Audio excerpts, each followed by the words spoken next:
দেশের আবাসন খাতে চলছে নজিরবিহীন স্থবিরতা। ক্রেতা সংকট, ফ্ল্যাট বুকিং বাতিল ও নতুন বিনিয়োগ কমে যাওয়ায় খারাপ সময় পার করছেন এ খাতের উদ্যোক্তারা। লাখ লাখ মানুষের কর্মসংস্থান পড়েছে চরম ঝুঁকিতে। প্রস্তাবিত বাজেটে ভবন নির্মাণে জমির মালিকের প্রাপ্ত ফ্ল্যাটের উপর 15% গেইন ট্যাক্স আরোপের সিদ্ধান্ত নিয়েছে সরকার।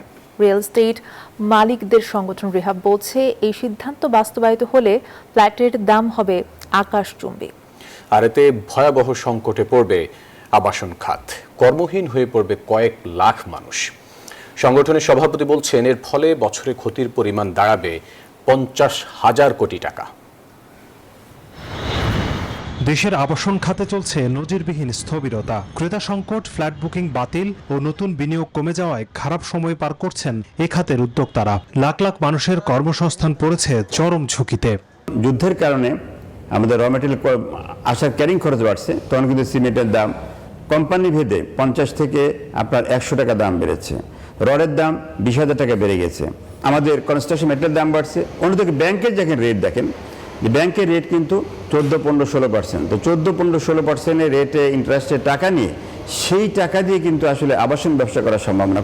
এমন কঠিন পরিস্থিতি থেকে উত্তরণে 2026-27 অর্থ বছরের বাজেটে নীতি সহায়তা চেয়েছিলেন আবাসন ব্যবসায়ীরা, যেখানে ফ্ল্যাট নিবন্ধন খরচ কমিয়ে আনা সহ বিভিন্ন দাবি ছিল তাদের।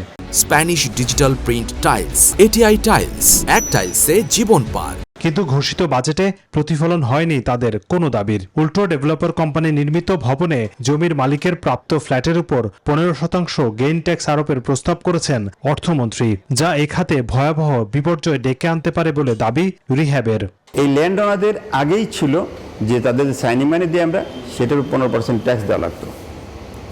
এই বাজেটে এসে নতুন করে প্রস্তাব করা হয়েছে যে তার অংশের যে ফ্ল্যাটটা হবে, অর্থাৎ তার অংশে 10টা ফ্ল্যাট হয় এবং তার দাম যদি 10 কোটি টাকা হয়, তাহলে তার উপরে আবার 15% ট্যাক্স দিতে হবে। অর্থাৎ একজন ল্যান্ড ওনার সাইনিং মানির উপরে দেবে 15%, আবার তার সম্পদের উপরে 15%, 30% তাকে দিতে হবে। সে কোত্থেকে দেবে? তাহলে আলটিমেটলি যেটা দাঁড়াচ্ছে যে এই আবাসন সেক্টরটা কিন্তু ধ্বংস হয়ে যাবে। রিহ্যাব বলছে, দিন দিন জমির পরিমাণ কমে আসছে, তাই ভবিষ্যৎ আবাসন চাহিদা মেটাতে রাজধানীতে 100 তলা কিংবা তারও বেশি উচ্চতার ভবন নির্মাণ করা এখন সময়ের দাবি।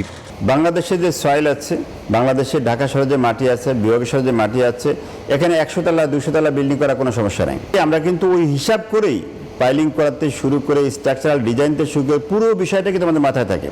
ঢাকার উপর চাপ কমাতে মানিকগঞ্জ ও নারায়ণগঞ্জে মেট্রো রেল যোগাযোগ চালুর দাবি জানান রিহ্যাব প্রেসিডেন্ট। সেই সাথে সীমিত আয়ের মানুষের জন্য আবাসন ব্যবস্থা সহজ করতে দীর্ঘমেয়াদী ঋণ সুবিধা নিশ্চিতের দাবিও জানিয়েছেন তিনি।